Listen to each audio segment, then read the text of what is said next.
Blood Brothers podcast, a Five Pillars production. Assalamu alaikum wa rahmatullahi wa barakatuh, my dear brothers, sisters, friends, and the foes out there, and welcome to another episode of the Blood Brothers podcast with your host, Dilly Hussain. Before I introduce today's esteemed guest, I want to remind all the avid podcast listeners that you can find this show on all the major audio platforms. And of course, for those of you who are watching on YouTube, don't be cheeky, click subscribe and carry on watching.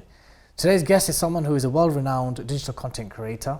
He has millions of followers across social media platforms, reviewing gadgets and phones and tech, a subject which, quite frankly, I'm not so well versed in, but I'm excited for today's podcast because I may learn a thing or two. And he hails from the Midlands of the United Kingdom, and that's none other than Safwan Ahmed, aka SuperSaf. Assalamu alaikum. Welcome, Saf. Thank you for having me. Thank you. It's a pleasure. I want to let you know something, bro. Very rarely do I leave my hometown to film a podcast at the choice or at the behest of a guest, and also get a cameraman who's not necessarily always part of the same squad. I did all this to facilitate it for you, brother. So like I appreciate it. Well, you're the first guest here in the studio, which is completely empty right now. So you do get that honor for coming all the way here. Alhamdulillah.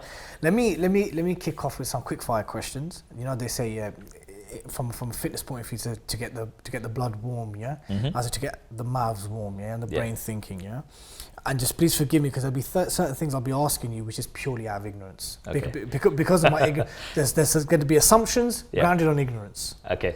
So I'm going to give you two choices. You have to choose one. Okay. As a console, Nintendo or Sega growing up? Sega. Nintendo or PlayStation? PlayStation. In terms of phone, Apple or Samsung?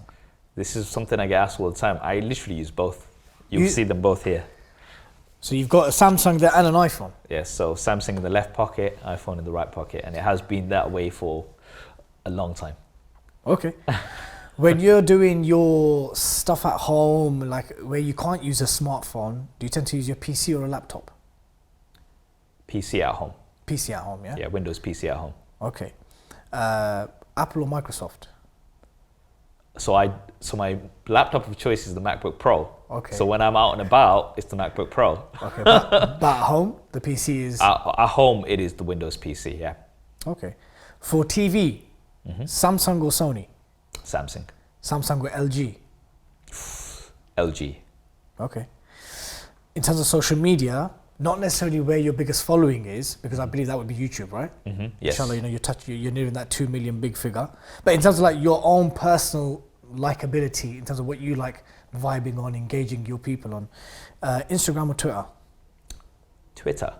Really? Yeah. That's really interesting.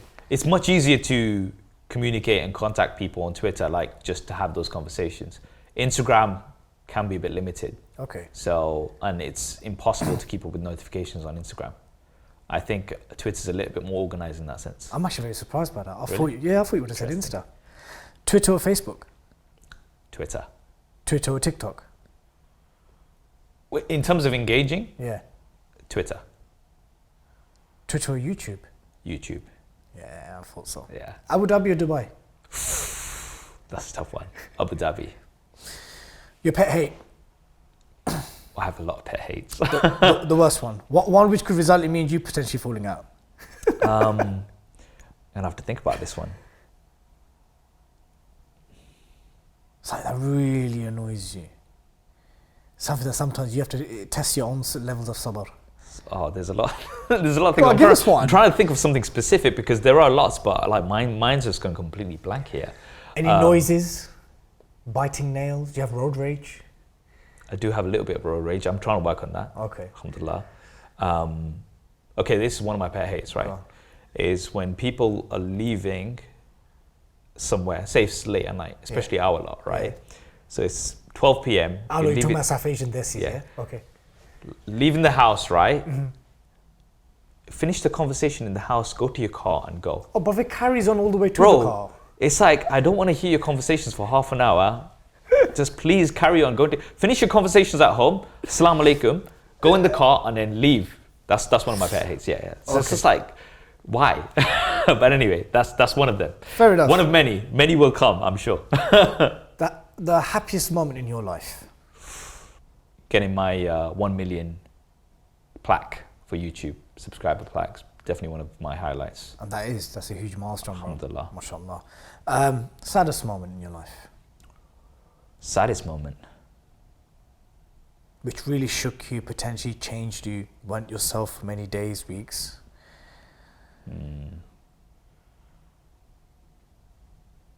That's a tough one. That's a tough one. I'll have to think about that, bro. Okay, we can come back to that. Yeah. Greatest achievement? Greatest achievement would be passing 1 million subscribers on YouTube. Okay. Still no idea of the saddest moment? Anyone ever turned you down from your hand in marriage? Broke your heart? Thankfully not. Death in the family? Yeah, death in family. I'd say because I was quite young when my grandparents passed away. Alhamdulillah, I still have my parents, which I'm very grateful for. But I'd say the passing of my grandmother and May Allah have mercy my on her. grandparents. I'll tell you something that scares me. I know it's a bit of a digress because I'm yet to experience a very close family member passing away because alhamdulillah my parents are still alive.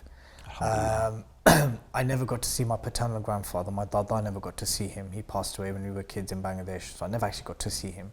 My dadi passed away. My biological dadi passed away. So the only grandparent that I had was my nana, and he passed away in Bangladesh, right? So as a family, we're yet to have a very close immediate family pass away, and I'm not scared of that day, bro. Same, man. I try not. I mean, I know you're supposed to think about it and be prepared for it. Yeah, of course. But it's something that I try not to think about too much because, you know, it's something that's it's sad, isn't it? It's very sad. And scary. Yeah, it's scary. And as I said, alhamdulillah, I have both my parents, and they're super supportive. And I don't want to even think about time without them. Obviously, we have to be realistic. We're here. 100%, on this earth, everybody who's come here will have to go eventually, but it's something that I try not to think about too much, bro. Yeah, it's a scary thought. Last one, your favorite podcast, excluding Blood Brothers? Obviously, Blood Brothers is top one. Favorite podcasts? Yeah, it could be Muslim, non-Muslim, mainstream, anything tech related. What's a podcast that you tune into a fair amount or you follow quite attentively? You can. I listen to a range of podcasts. I wouldn't say there's one specific one. Obviously, I listen to some of Joe Rogan, Lex Friedman as well. Okay. And for the big boys. Yeah, freshly grounded. Shout out to Faisal. Listen to a few different episodes. Okay. Blood Brothers as well, of course. So alhamdulillah, there's a range of podcasts that I listen to. I wouldn't say that I'm like I listen to something specific. You're not a podcast groupie for anyone. No, I wouldn't be. I just, if there's a good topic that I want to listen to, then I'll put that on. But in terms of your line of work, what you're doing, is there any kind of tech related podcasts that you listen to? There are some really good tech related podcasts from some of my friends as well. So Marquez Brownlee has the Waveform podcast, which if it's tech stuff that I want to listen to, but generally because I'm so involved in tech, when it comes to a podcast, I like to listen to something else. Fair enough. And something to kind of break away from it. Fair enough. Yeah. We met for the first time in person not too long ago. It was about 3-4 months ago. We met at the opening of Wahid's London branch.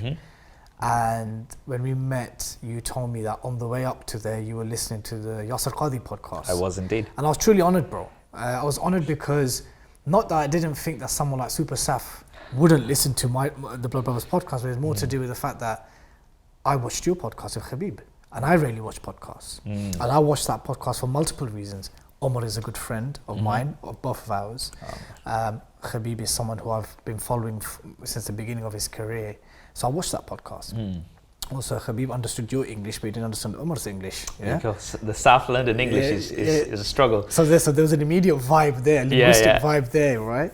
And just the fact that you said to me, look, bro, we met and you showed me some love, and I was truly cherished and honoured, and that's why I made this podcast happen, because I really want to sit down and converse with you, bro. Well, I got to give a shout out to my cousin Cass. Yeah, big up to Cass. Yeah, BFF, mashallah. So he recommends, especially when it comes to podcasts that involve anything to do with the deen, right? he will always share, and it'll be like, this is something really good to listen to. And he shared the podcast with you and Brother Hamza, which I heard, and obviously with Yasir Qadi as well.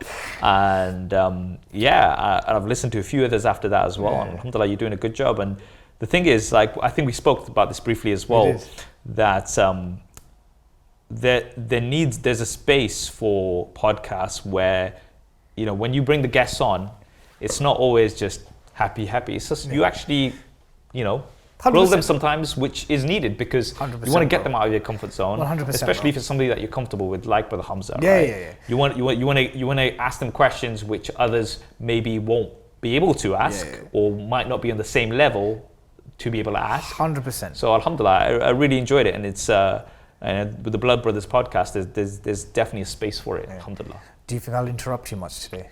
This is because that was the first. That's the first one that I listened to you with Brother Hamza, right?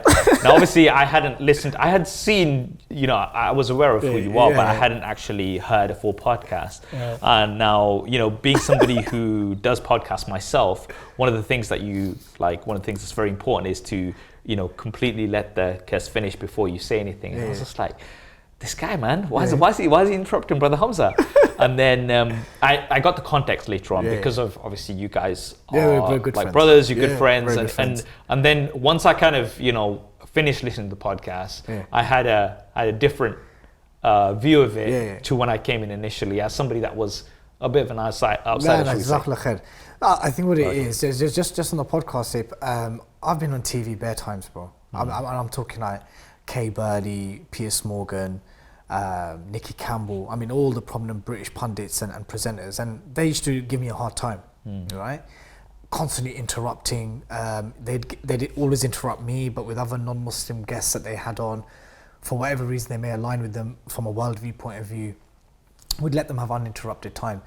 Generally speaking, I do not do that to my guests, even though some might disagree. But Hamza was an exception because of the brotherhood that we had. Yes. And I had lots of blowback from that as well. Why is this brother always interrupting? But sometimes, bro, you know what it is with podcasts, especially the Muslim podcast scene. There's so many recycled guests. Yes. You find one guest that's doing the rounds in all the podcasts. And one of the challenges we have at the Blood Brothers is how do we make this specific guest unique to everything else that he's done elsewhere? Yes. Some people don't mind. They'll feel like, okay, as an example, bro, we've got SuperSaf here. We'll just talk about whatever SuperSaf wants to talk about. Khalas, done. Do you understand? Whereas I would see it as, hold on, Saf's been there, and there. I need to find a unique angle somewhere. Yes. Or else they just come in here to listen to what they've listened or heard or seen elsewhere. Yeah.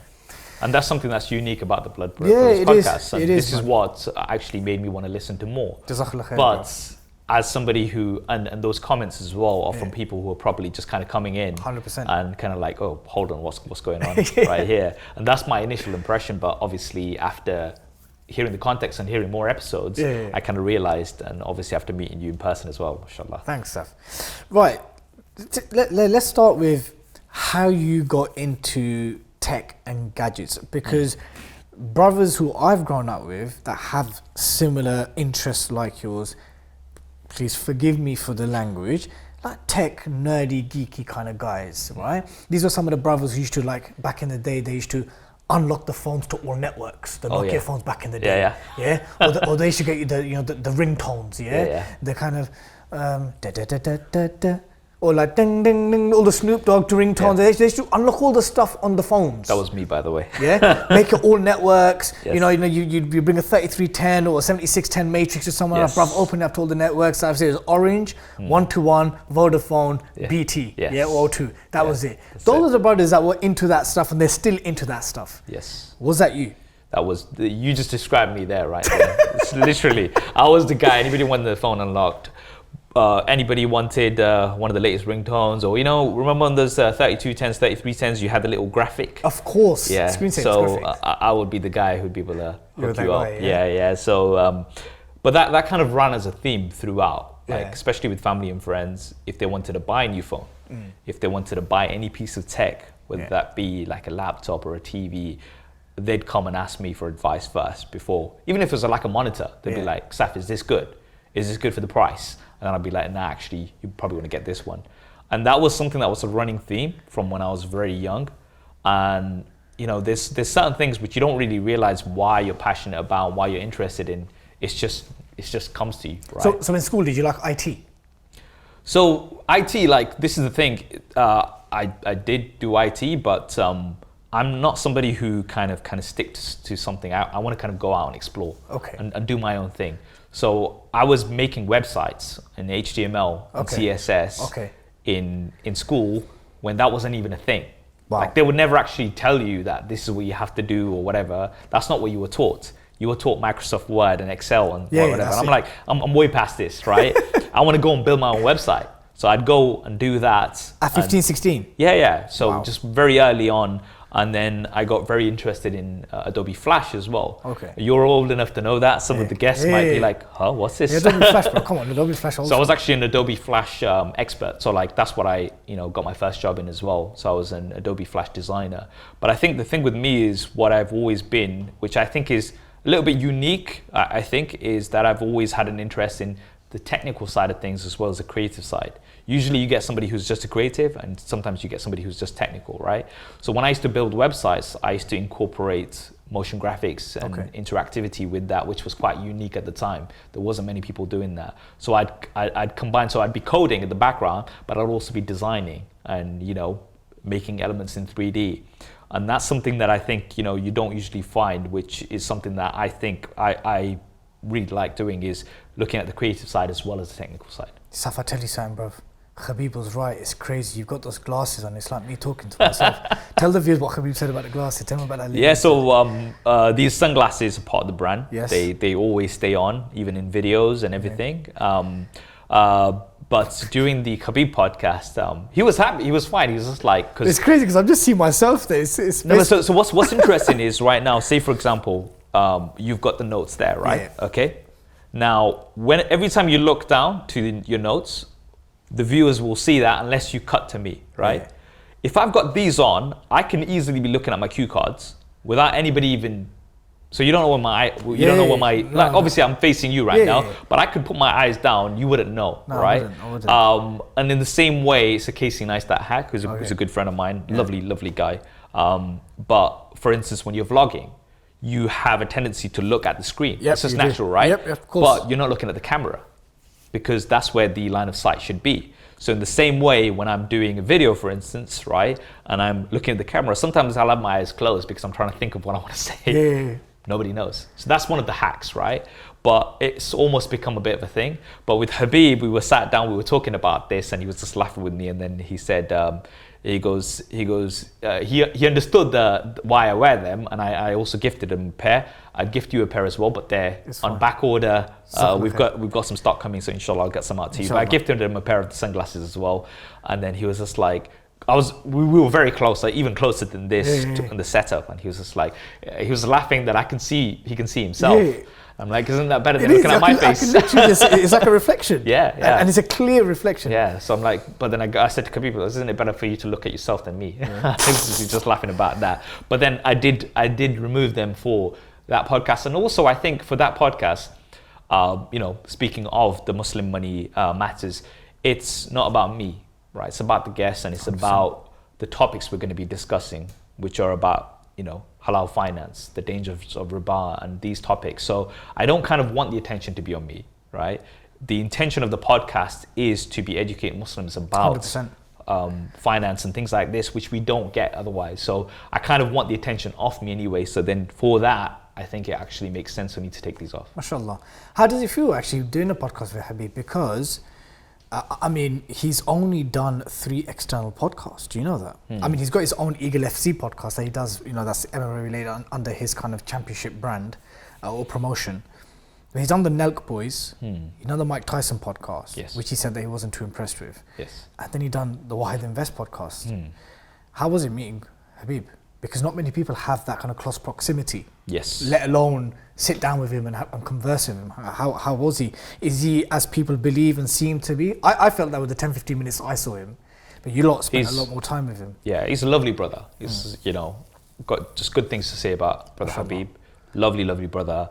I think, so the way I approach things personally is, somebody might be a celebrity or whatever else. at the base of it, it's a person, right? A human being. So a human being, so you need to speak to them as a human being. If you immediately come in with, oh my God, it's this person, there's already going to be that distance. And I think one of the things the feedback that I've had of the podcast with Habib was that they heard him speak like he's not. We were talking about Bollywood, for example, right? Yeah. Like, where would you hear Habib talk about that? Yeah. And it was, I think, the fact that we made him feel very comfortable. It was a really good podcast, bro. Alhamdulillah, thank you. And it's really good to hear that feedback. And it was a conversation. Yeah. And that's what we wanted it to be. We didn't want it to be rigid in any way. Spoke about his training regime as well, and how he trains the lads, and how sometimes they'll come Friday, Saturday, and you know they want to rest. He's like, no, you can rest on Sunday, be back on Monday. Yeah. Bollywood. Yeah. You know, there was a lot of topics that were discussed, and you know, at the same time, we did get the message across about, you know, his views on riba and, you know, how he handles his finances and things like that, which was the important thing. Absolutely. But at the same time, you don't want it to just be about that. 100%. Right? You want everything, like things that other people wouldn't. You know, in the same way, when you look at for the Blood Brothers podcast, you know that this person's been interviewed 100 times, 1,000 times, on a right? specific subject. Yeah. How do you make this person talk about things that they've not talked about before? How much prep did you and Omar do for that podcast? Not too much. So the thing is, so funny story. I'll tell you about the bit of the behind the scenes, right? So we had put some questions together because his team did want to see it, which is understandable. Now, some of the questions, you know, Habib looked at them straight away, and he was just like, "I'm not Mufti Menk." Because at the end of the day, he doesn't want to say something. He doesn't want to give fatwa, innit? Which people are going to then grab onto, because he's obviously he's a very good practicing Muslim, but he's not somebody that's a scholar, right? Yeah. So I think he kind of got the initial wrong impression about the questions, and then you know, Asad came over to me and he was just like, "Look, you know, Habib's not too happy about the questions. Can you guys go have a word with him?" So I went in straight away and I said, "Assalamu alaikum, brother Mufti Menk." That's what I said to him. And he was initially like, kind of like, what these questions? And then he smiled, because obviously, but that's the way I approached him. And then we had a chat and we said, "Look, Habib, brother, you know what? Let's put these questions away. Let's just have a chat." Yeah. Right? Let's just have a chat. And he felt so much more comfortable with that. And I think this is the thing, like, you know, when you sent me the questions for this podcast, I was like, look, I'll have a look at them, but I'm not going to think about them too much, because I want it to be natural. And I think that was what made it really good. And alhamdulillah, we've had, and as I said, such good feedback. Even Habib really enjoyed the podcast. So yeah, that was our first one as well. That was wicked. So thrown right into the deep end. Yes. But brother Omar as well, such a lovely brother. Legend. You know, and you know, having somebody like there as a co-host who makes the guests feel at ease. But he's also so knowledgeable. He is. MashaAllah, so knowledgeable. So especially when it comes to things where even, you know, like the concept of the podcast is you've got Omar, who's very knowledgeable, and especially in finance and halal finance. You've got me, who's not an expert, but somebody who's coming in as a regular person. Yeah. We'll discuss about life in general, other things. And then when it comes to those particular topics, Omar can step in. So I think it was a combination of everything. No, you've got good mojo there, bro. Definitely, mashallah, good mojo. Back to the kind of technical and creative side of the stuff that you were interested in, right?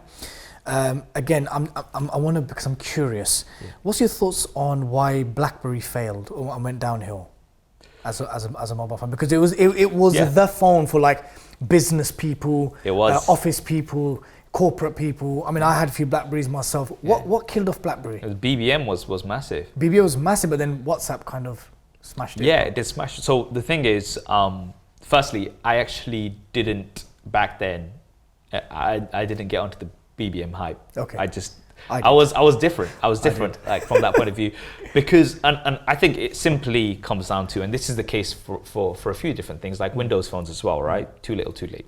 Too little, too late. Yeah. And the thing with this industry that we live in right now, social media, technology, how fast it's moving.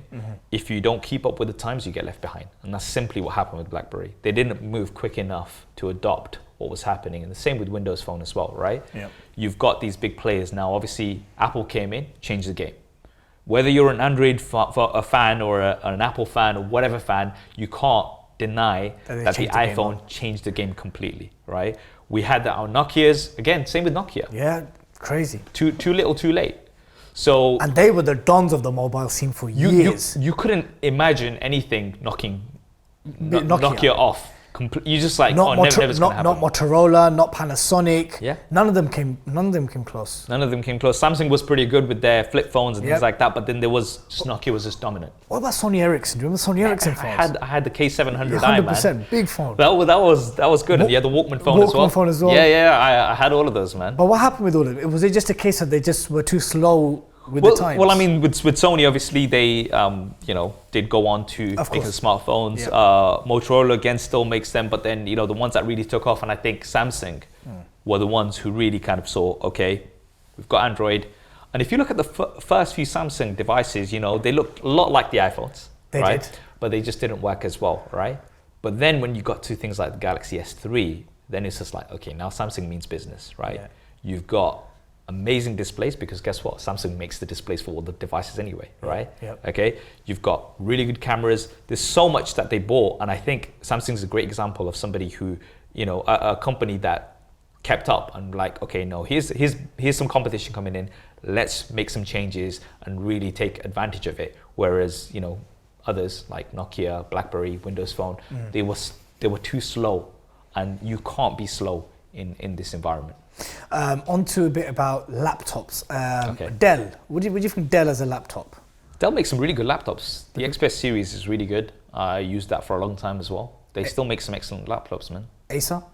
Acer, very, very good as well. I'm talking about all the laptops I've had. But Yeah. No, but this is the thing. There's so much competition in the area. The ones, so for example, I work with lots of different laptop manufacturers. Yeah. The one that I work with most is Asus, right? Now, they do sponsor me, right, for videos that we've worked together. Big up But to in terms of Asus. creativity, Yeah. right, folding laptops. You've got folding laptops. Lenovo, another one who do things like that. It's innovation. I love seeing that. Yeah. Because right now, how many people do you know with a folding laptop? Not many. No, not many. That's the thing. It's something new, right? Why wouldn't Apple do something like that? Apple will do something like that. The thing with Apple is Apple works quite differently, right?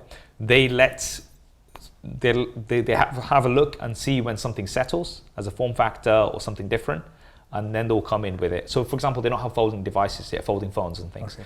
But if you look at folding phones, the category isn't fully matured yet. No. So for them to come in with something that, is essentially, they're letting everybody do the R&D for them. So basically, what you're saying is someone like Apple will basically see how the market has taken to something like folding laptops, Yep. see how well it's been received or not, and then just come along and smash it. Yeah. So that's what they do.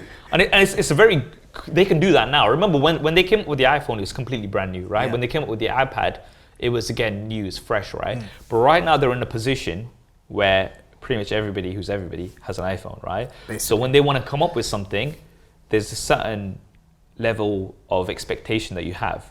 You can't have a folding phone that's going to get a crack in the middle, for example, from Apple. That's not going to be good for them, right? So they're going to have to make sure that it's matured enough. Then, okay, now we come in with that.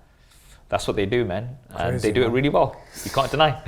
Right, so from unlocking phones to making websites, HTML websites and Adobe Flash, where was the leap from that to reviewing gadgets and tech and phones and laptops and stuff? Where was that leap? When did that happen? So I'm somebody, we were talking about moving with the times, of being left behind, right? Yeah. I'm somebody who is, maybe I'm slowing down as I'm getting older, but I'm very aware that if you carry on doing the same thing, if I was still doing Adobe Flash websites, guess what? I'd be unemployed right now. I wouldn't have a job, right? Because it doesn't exist anymore. So I saw the trend. Steve Jobs said that Adobe Flash is not going to be supported on iPhones and iPads. I was very upset by that, by the way. But then I saw the trend. I was like, okay, this is not working anymore. What do I do? So I picked up a camera. Okay. Now I've always been quite creative visually, get my dad's camcorder, filming some little clips with my brothers, right? So I thought, okay, I'm gonna buy a camera. No experience, no training whatsoever. Bought a DSLR camera. Just freestyle it. Yeah, freestyle it. Started taking photos and videos because I was always into that anyway, right? Made some little action movie trailers, things like that. You'll see them. Some of them are still online. But just testing out a few different things. And from there, a lot of people started asking me for advice. So I already had my family and friends asking me for advice when they wanted to buy a new smartphone, when they wanted to buy a new laptop, tablet, etc. But then that moved from my family and friend circle to random people online saying, "Oh, what camera shall I buy? I love the photos that you're taking." Asking you. Yeah, asking me. And on which platform would they be asking you this? This was like on Facebook, on Twitter, things like that. So I was just like, okay, let me reply to all these people. And you're trying to keep up with messages, trying to like say, trying to find out people's requirements and things like that. So I thought, let me make some tech videos, right? Let me make a video kind of summarizing my experience with this camera. For YouTube? For YouTube. And on what year did your first YouTube video 2012. January of 2012 was when my first video on YouTube, on this channel. I'd made some other stuff before, but this was the main on the tech side of things, the tech focus. When did you hit 50,000? Do you remember? 50,000 was probably in 2013. So towards the end of 2013. 100,000? 100,000 I think was 2014, end of 2014. $500,000? $500,000 probably 2016. And the $1 million? 2018. 6 years. 6 years. Wow, man. So alhamdulillah, it was a different environment back then, right? There wasn't as many people. I remember I did a talk at Blackberry University, and I did some research for that. And back then, 100 hours of YouTube video was being uploaded every single minute, right? So this is talking 2013, 2014. Now, 500 hours of YouTube video is being uploaded every single minute. Wow. So content now, everybody wants to be a content creator, right?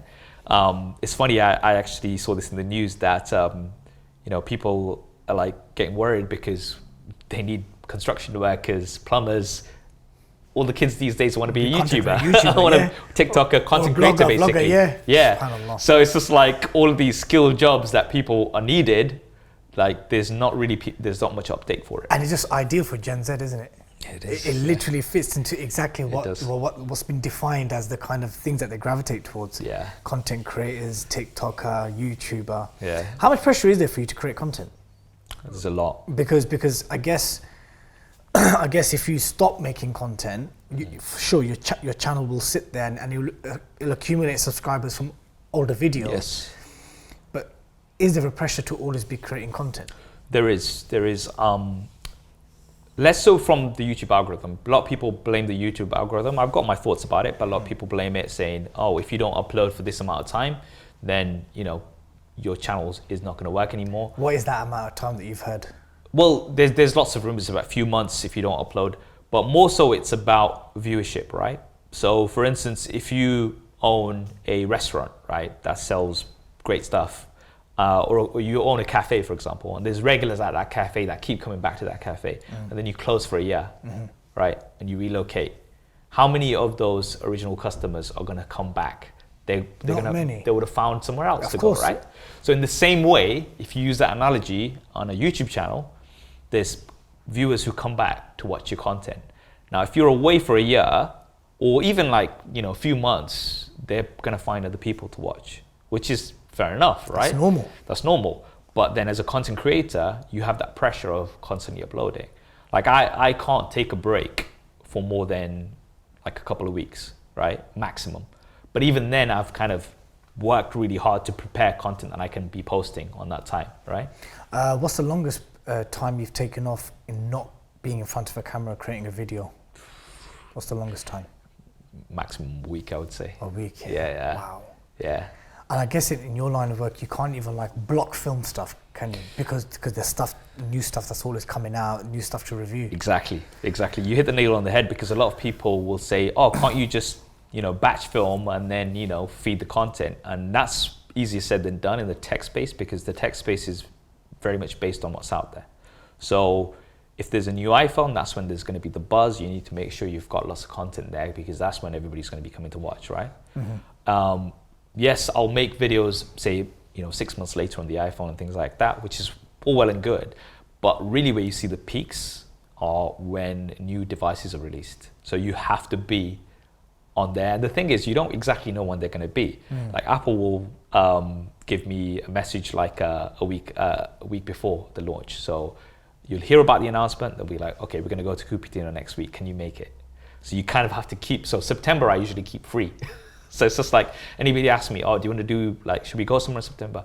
no, sorry, can't do it. When was the first time one of the big boys got in touch with you? It was, I think one of the first ones would have to be, I'd say Samsung. Wow. After seeing the content, what year was that? 2016, I would say. So you've already passed six figures on YouTube. Yes. So I was actually really, to be fair, I've learned a lot, obviously, in my time. But I was somebody who was just making content in my room, in my bedroom, and just like kind of getting on with it. I wasn't really going to many events.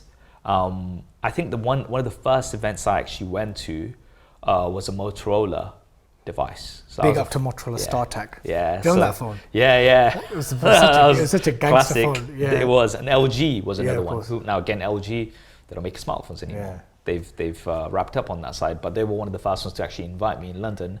But in terms of actually doing some activities and things, I'd say Samsung was one of the first where I actually, went out to, I believe it was Berlin, did a project with them and things like that. Wicked. So, yeah, Apple? So Apple, I believe, was in 2018 or 2019. So Apple generally used to only work with journalists. So, magazine journalists, newspaper journalists. And they'd have a set list of journalists that they deal with. It's Yeah. not even everyone. They'd have a set list of journalists who are specialists in those areas. And they reached out to you in 2018.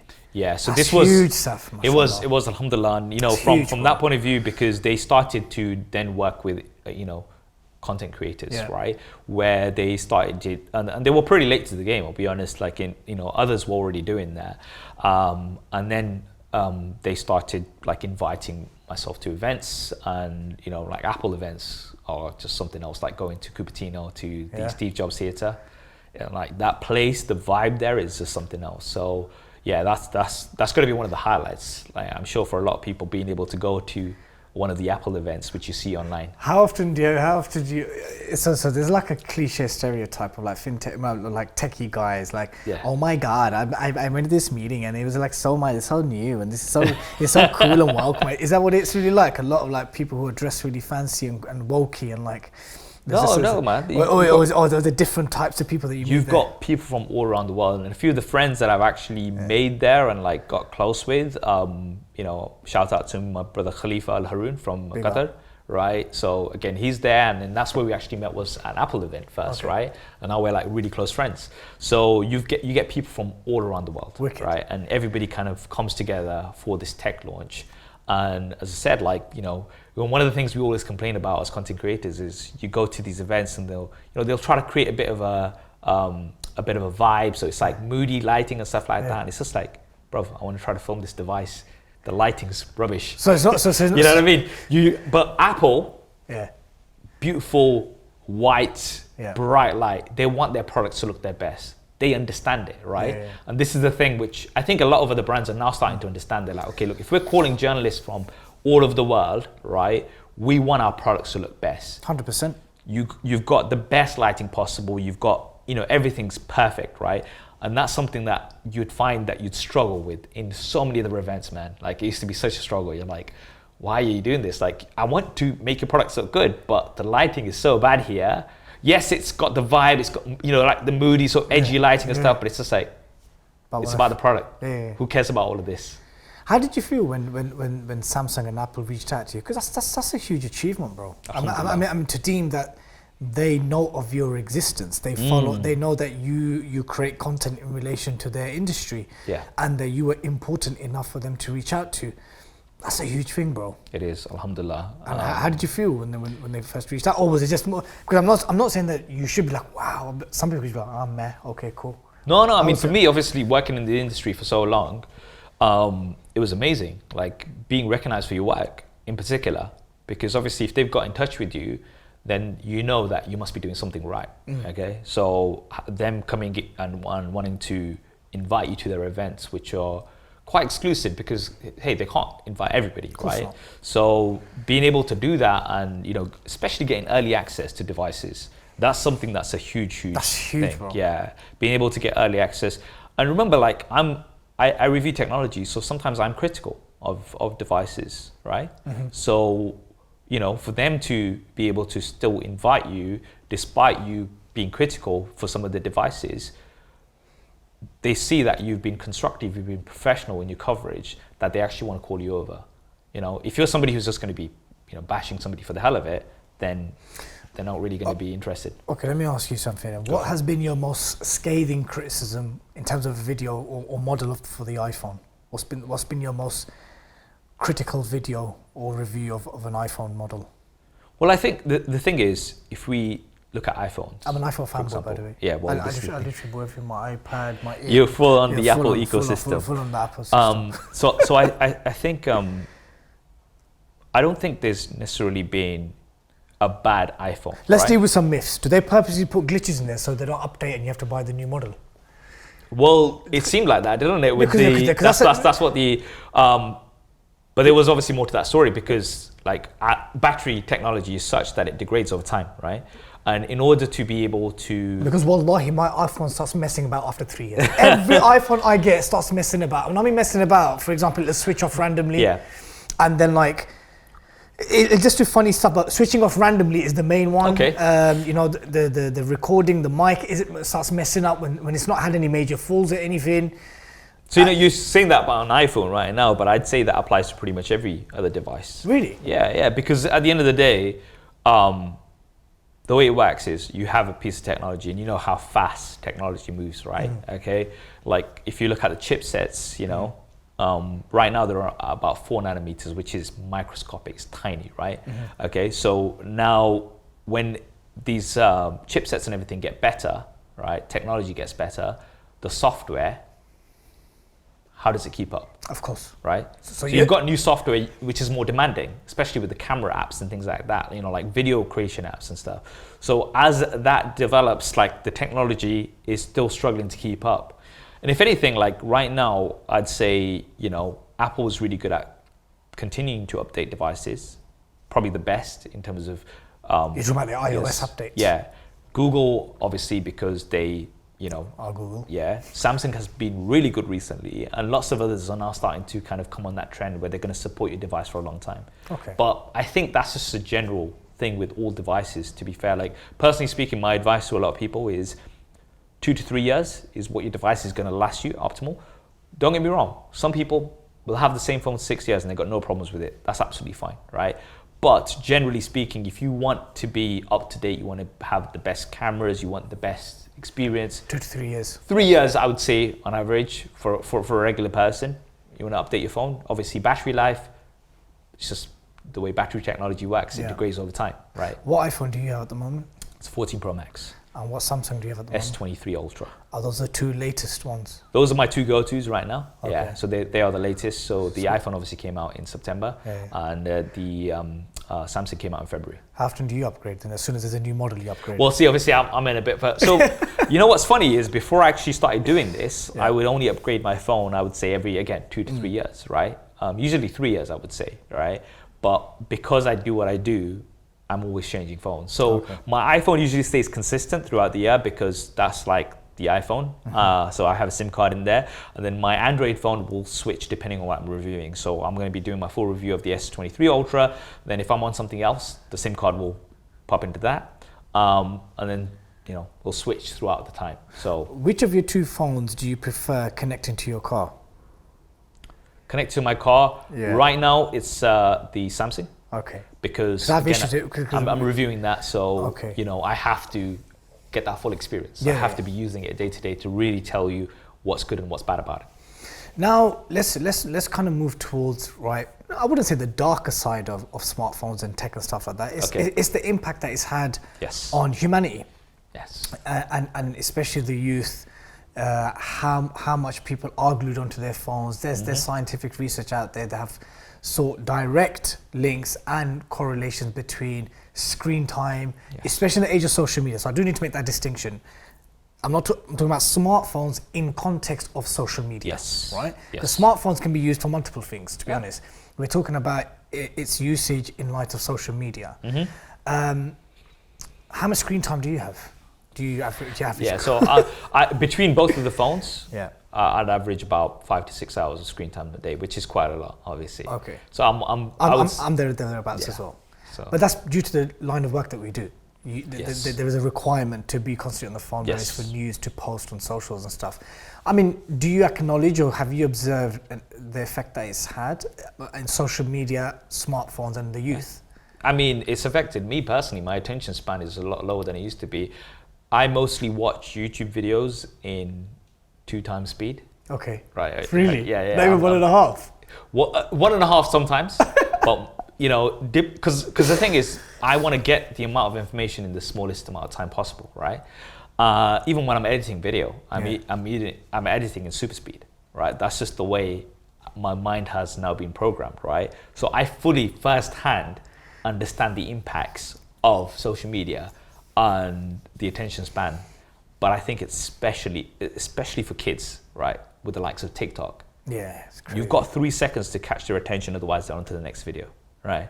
And it is, I mean, it's such an interesting thing because, as you said, technology, smartphones is an amazing invention. And what I always say is that we talk about cyborgs, right? Yeah, Terminator and yeah, stuff, and how we're gonna, the T-1000, you know, T-2000. are we gonna become like part technology, part human, right? And I'm like, we're already there. Like just our smartphone. Without your smartphone, Dilly, what are you like? Like without your smartphone, you are not as smart, right? You know, no, I'm just saying, like in terms of the knowledge that you have, right? Of course, access communication, to knowledge. right? Yeah, of course. Okay, right. Right now, before, like, you know, if you wanted to like just message somebody or whatever, like, you know, you obviously knock it, but back in the day, there wasn't all of this. Yeah. You've got alarm clock on your phone, Bro, camera. you've got everything at your Literally disposal. everything at your disposal is There's there. no Casio watch for an alarm. It's got your clock. You can count your calories, how much you're walking, measuring, everything. Everything, and you know what, like even, and there's lots of positives to it as well, Yeah, of right? You course. can have your Quran up on there. 100%. And you can recite Yes. whenever you want, right? There's a lot of good that comes from it, course. but that's with everything, isn't there? Yeah. There's lots of good and there's lots of bad. Now, when you mix social media into it, right, then that changes it. Because social media, there's a lot of good and there's a lot of bad as well. But I think nobody can deny that it's addictive, especially for younger kids, right? I'm addicted to social media. I'm first to put my hands up, right? Like after a bit, like if I haven't been on Twitter to see what's going on, you know, I feel a certain way. You know what I mean? So I'm like that. If I've not checked my WhatsApp messages and I've got like 300 WhatsApp messages, I've got that urge to go and check it, right? So as I said, I'm guilty. I'm guilty as the next person. It's crazy, bro. Because I mean, big up to you for even admitting that on camera, but it is. It's crazy how reliant we are and how, dare I say even the word dependent. We are. Because, you know, I'm a father. I know you're an aspiring father. We have loads of nephews and nieces between us. Yes, I do. So how would you manage screen time for kids? Okay, so firstly, let me just give a disclaimer, right? Yeah. I am not a father. Inshallah, I will be someday, Inshallah. right?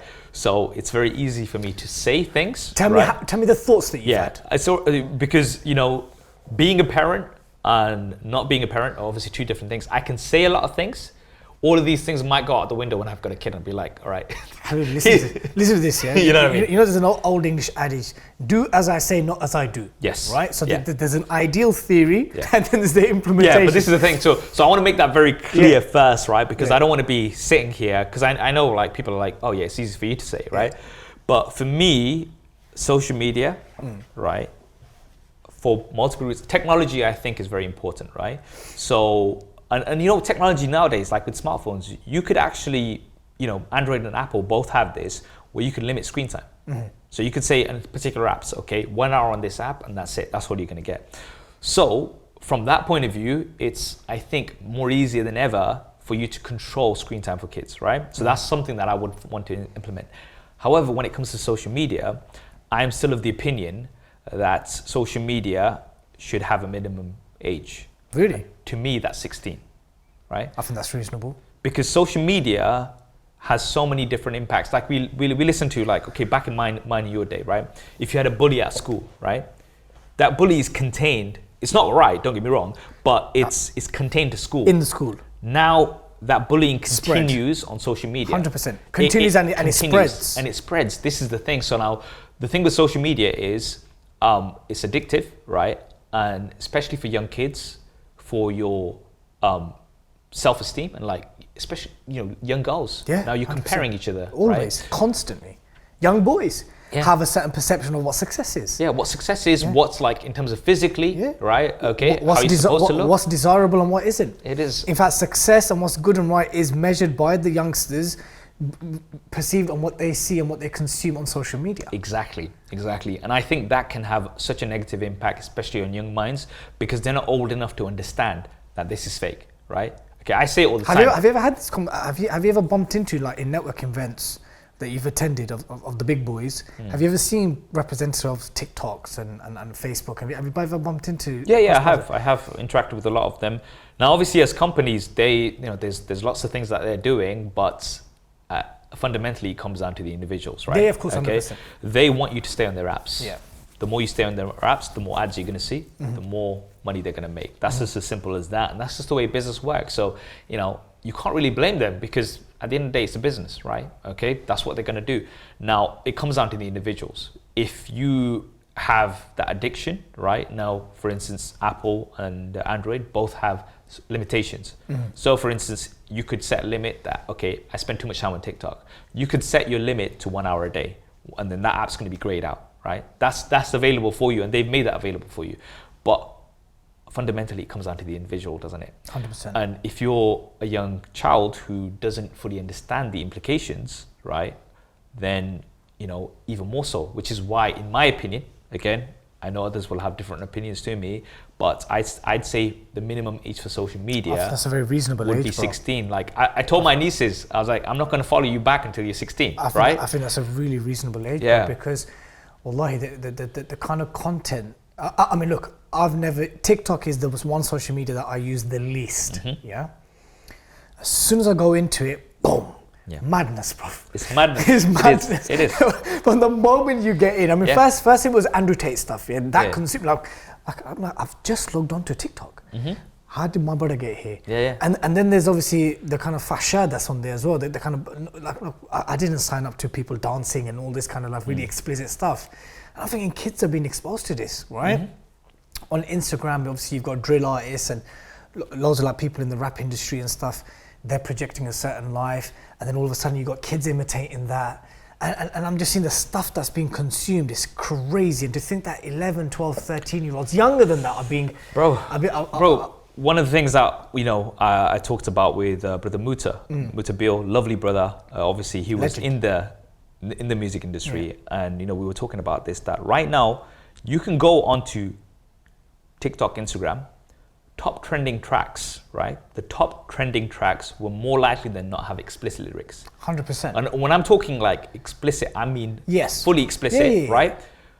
And kids are using them as backing tracks. Of course. I've seen parents with their kids using those tunes. Explicit lyrics. Yes. That's something that I'm very passionate about. So, like, whether or not, there's debates about whether or not music is permissible or not.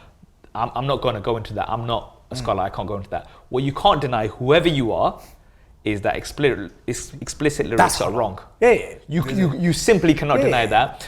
They're talking about women in a particular way. They're talking about violence in a particular way. Making money in a particular way. Exactly. There's all of these things which are glorified and normalized, right? It's crazy. You see people listening to this stuff. And as I said, like, for me, the sort of peak of it was, right? A very explicit sexual song that's going in the background, and there's parents with the child. Crazy, bro. And I'm like thinking, and I'm not blaming the parents there, because they're so desensitized by society and the way what it's come to, that they've not even realized that the lyrics are this explicit and what they're talking about. And they've got their daughter. Sometimes the parents don't know what the lingo is. Sometimes they're using certain slang and lingo that they don't understand. Right? Exactly. I'm not going to repeat that stuff, but yeah. I mean, bringing the podcast to a close. Okay. What are your fears of becoming a father? Do you have any fears of becoming a father? I'm a father. Yeah. I'm a father to daughters, brother, and I'm scared and I'm worried about raising them in a society where there is so much sexual exposure and explicit stuff. Then we've got stuff that's happening at schools, but that's a different conversation. But in line with the stuff that you do, tech, gadgets, smartphones, right? I say girls mainly because it affects boys differently, but it affects girls differently as well, right? Boys tend to be affected by whether it's violence or, materialism, right? Like clothes, garments, drip, watches, yada, yada, yada. With girls, it's to do with beauty, It's with how they're perceived as and what is defined as beauty. What makes them desirable to men and stuff like this. So I guess it applies to both boys and girls. But do you ever have these worries and concerns and fears? I do. It's a challenging time. This is the thing. It's very different to when we grew up. There was challenges then as well, but I think this is the most challenging time because the influences that you have on social media are so much so. And again, like comparison, right? If you compare yourself to somebody who's showing 5% of their life, right? I get messages myself, right? Bro, I wish I had your life, right? Don't get me wrong. Alhamdulillah, I'm very blessed, but you have no idea what my life is, right? You have no idea. Don't get me wrong, alhamdulillah, I'm very, very blessed, right? But for you to say that to somebody by what you see on Instagram, sad. What they choose to show on Instagram, right? Okay. And again, there's like, things like, girls seeing certain role models who spend literally hundreds of thousands of dollars on, surgery, things. It's setting a false perception of what is beauty, right? Absolutely. Okay. Now, again, I'm no beauty expert or something, but for a little girl who's seeing that and feeling bad about herself, that's not right. It's not right. I mean, that's sad that she's thinking, I'm not beautiful, and right? It will have an adverse impact. It will, and like emotionally, psychologically, the impact that has on children. And I worry about it because I have nieces and nephews, and I see that already. So then I worry about it more. But when I will have my own children, inshallah, and how I, on the example that I have to set, because remember, I'm in this space, right? I am part of this social media bubble that people see, right? I do, and I'm fully, transparent about it. I share stuff. I'm not going to be sharing everything on Instagram, for example. I share potentially 5% of my life on there, right? Obviously, it's going to be the highlights. It's going to be when I'm traveling business class to somewhere, when I'm in Dubai or Abu Dhabi. Or you meet someone prominent or famous. Yeah, when I'm with Habib, when I'm with the Islam Hashef, with Paul Pogba, all of these people, that's what I'm going to be sharing, right? Those are going to be the highlights. I'm not going to be sharing things that are, not going to do well on social media. That's the bubble that you're in. Yeah. So I understand that. And as I said, my thinking is that once you're at a particular age, maybe 16, is when you start understanding that a little bit more, that what you're seeing isn't the full picture.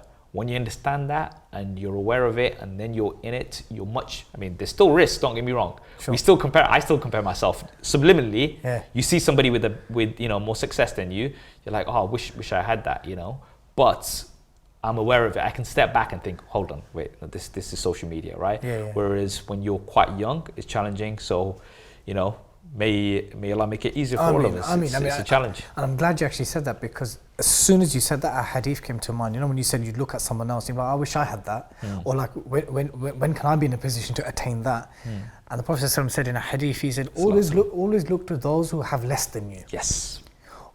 Or in another wording variation, is look to those who are in a worse situation than you, for verily you'll be grateful towards Allah's bounties upon you. Yes, indeed. Because it's not for looking at next man who's got everything, or the 5% of what he's choosing to show you. Yeah. Always look at those who have got less than you, or in a worse situation, because at that point you start actually appreciate the many endless barakah and favors of Allah. Blessings that we have, and we have so many blessings. I mean, being here in the UK, health. Money that we have, roof over your head, 100%, a meal, right? I stopped posting pictures of food. I stopped posting pictures of food a few years ago because I'm like, I'm sharing this, right? Because to me, there's certain things that are purely luxury. You have, you traveling business class, that is clearly luxury, right? You posting pictures of a nice car or something, right? That's clearly luxury. But something like food is something that's should be for everybody, right? Yeah. And if I'm posting, it's a basic necessity. Exactly, it's a basic thing. And if I'm posting that, so I stopped doing that, right? Occasionally, if say my friend's got a restaurant and I'm trying to just promote it, I'll share some pictures, or if I go there or anything like that, that's a little bit different. But I've stopped sharing these things because it doesn't feel right, bro. Now, we're filming this podcast on Wednesday, the 22nd of March. Ramadan starts after Maghrib. Inshallah, this episode will probably drop in Ramadan as well. Yes. Last concluding parting advice. I know you're not a sheikh, but just some advice to those who are glued onto their smartphones for hours and hours. what would some advice be? Is there a healthy way to use a smartphone? There is a healthy way. I'm not the best example of it, so you know. We both accept we're both addicts. Yes. Yeah, but like you know, there are healthy ways. There's you know, like I think just having the Quran on your phone. What Quran app do you use? I just use I actually don't even know the name, but it's just the standard one that Qasim. Shout out to Qasim. My cousin recommending. I'll give a shout out to my friend Issa's app. It's called Qurani app. You should check it out. All right, really I will check that out. Yeah. Qurani app. So there's lots of things that you can do on there, which are beneficial. Advice that I'd give is, you know, for me personally, as soon as you step into the masjid, the phones lock off completely, right? You know, like you mentioned pet peeves earlier on. One of my pet peeves when the khutbah's going on. Man's are scrolling through TikTok, bro, and it's just like that's dangerous one. You know. Don't get me wrong. I'm not here to judge, but it's like, bro, come on, but that's just put it away. Yeah, that's an actual dangerous one. It's very dangerous, but that shows you the level of addiction, bro. Yeah. That even when you're in, and they're probably not doing it intentionally. It's just subliminally. You just naturally go and you start scrolling, right? It's just like put it away. You can wait, and you know, inshallah, that's something that I'm striving to do as well. Saf, it was an absolute pleasure having Dilly, you on, bro. Jazakallah khair, really appreciate it. Thoroughly enjoyed today's conversation. You know what? For once, I'll tell you this off camera. For once, I enjoyed a conversation which didn't involve drama, controversy, roulette, beef. Yes. To and from. It was actually nice, and I benefited a lot, my dear brother. Thank you so much. Really appreciate you making your way down, man. I feel very special day before Ramadan as well. So thank you for making the time, man. Appreciate it. Barakallah feek.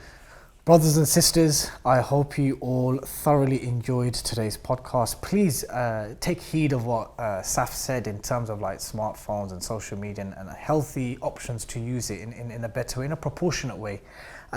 Many of us are very reliant and dependent and, dare I say, even addicted to our smartphones, and there needs to be a more healthier way to manage these things, especially when we are parents, especially when we have children. If you like this episode, please remember you can find this show on all the major audio platforms. If you're watching via YouTube, remember to click subscribe, like this video because you don't have an option to dislike it, leave a comment, and until next time, Assalamu alaikum wa rahmatullahi wa barakatuh.